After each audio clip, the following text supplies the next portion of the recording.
Tu ne pourras pas y échapper à Pâques. Tu te doutes bien que j'allais te poser la question de la poule et de l'œuf. Les scolastiques se sont interrogés sur l'antériorité relative de la poule et de l'œuf. L'œuf est dans la poule est dans l'œuf, répond Silésius. La dualité est contenue potentiellement dans l'unité. La dualité se résout dans l'unité. Peux-tu nous en dire plus? Alors, ce qui est intéressant en la poule et l'œuf, c'est quoi? C'est que pour qu'il y ait une poule, il faut qu'il y ait un œuf. Mais pour qu'il y ait un œuf, il faut qu'il y ait une poule.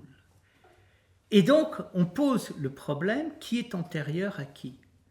Bien, ce qui est suggéré par la question, c'est le paradoxe suivant. La poule et l'œuf, c'est la même chose. C'est donné en même temps. C'est toujours donné en même temps. C'est-à-dire, pourquoi? Parce que les choses sont ailleurs. Elles ne sont ni dans la poule, ni dans l'œuf, mais au-delà de la poule et de l'œuf qui est capable de les rassembler.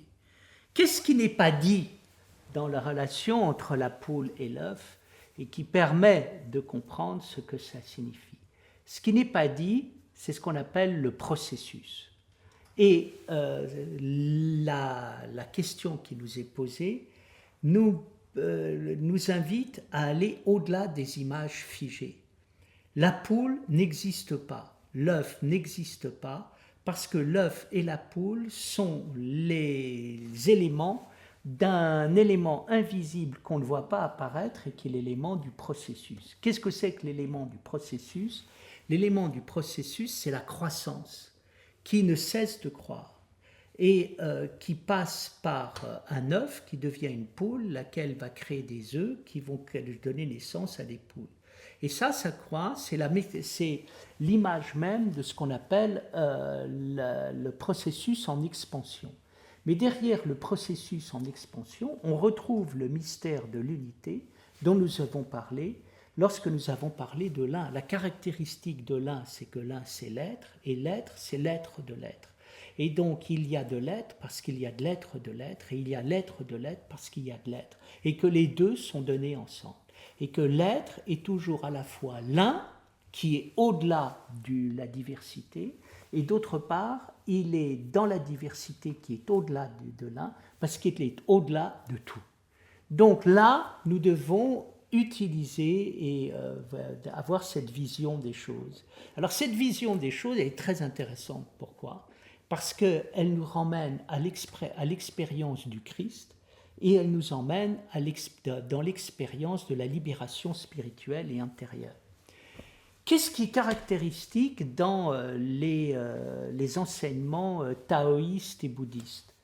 C'est de sortir du mental et de la réalité duelle dans lesquelles on a tendance à enfermer les choses. Et qu'est-ce que ça veut dire? Ça veut dire que normalement, quand nous ne vivons pas, nous sommes en face du monde, nous sommes en face des autres, nous sommes en face de notre corps, nous sommes en face de tout. Pourquoi? Parce qu'on est dans une vision conflictuelle. Et pourquoi on est dans une vision conflictuelle? Parce qu'on vit dans la peur. On a peur de nous, on a peur des autres, on a peur du monde, on est immédiatement dans le conflit. Et résultat, on ne voit rien. Rien n'existe. Pourquoi? Parce qu'il n'y a que la peur qui existe et qui fait que rien n'a de densité, de consistance, de réalité. Bien. Et qu'est-ce qui est intéressant? Ce qui est intéressant dans la vie, c'est le moment où j'arrête d'avoir peur. Et j'arrête d'avoir peur et je vis. Alors, quand est-ce que j'arrête d'avoir peur et je vis? Il y a premièrement, c'est toujours des expériences de surprise.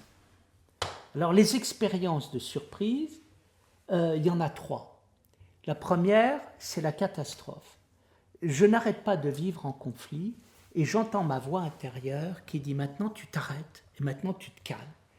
Et donc ça c'est ce qu'on dit, c'est ce que toute mère de famille a dit à un enfant insupportable, c'est ce que la vie nous dit, stop, arrête, on arrête tout parce que là t'as tout faux, on ne peut pas voir les choses en permanence dans le conflit. Après il y a quelque chose de magnifique qui est aussi le contraire de l'échec qui est la beauté. C'est-à-dire dans l'expérience de la beauté, je m'arrête et je me dis oh là là, ça y est, là je vis. Là, j'ai compris ce que c'était que la vie. Je ne vais plus vivre comme je vivais avant parce que c'est trop merveilleux. Et puis après, c'est l'enseignement divin. C'est l'expérience du Christ.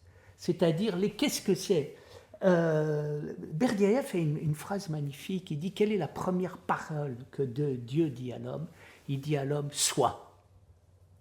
Et donc, vis, aime. Et donc, ça, c'est l'enseignement du Christ. Quand il parle de l'amour, quand il parle de la vie, quand il parle de l'être, il est. Lui, et qu'est-ce qu'il fait? Il est. Et je vois le Christ et je dis, lui, il est. J'ai envie d'être comme lui. Mon être a envie de rejoindre cet être parce que lui, il me fait vivre et ça me fait vivre. Et alors là, on est devant l'extraordinaire de la vie, la relation entre l'un et le multiple. La relation entre l'un et le multiple, la relation entre la poule et l'œuf, c'est quoi? C'est la même chose. C'est-à-dire, on va rentrer dans le processus et on va rentrer dans l'être. Et la caractéristique de l'être, c'est que l'être, il est à la fois fixe et en mouvement. Il change tout le temps et puis en même temps, il ne change jamais, il est deux en même temps. Et donc, qu'est-ce que fait le sage comme expérience? Il n'est pas en face du monde, il est le monde. Il est l'humanité, il est la vie divine, il est tout à tout instant.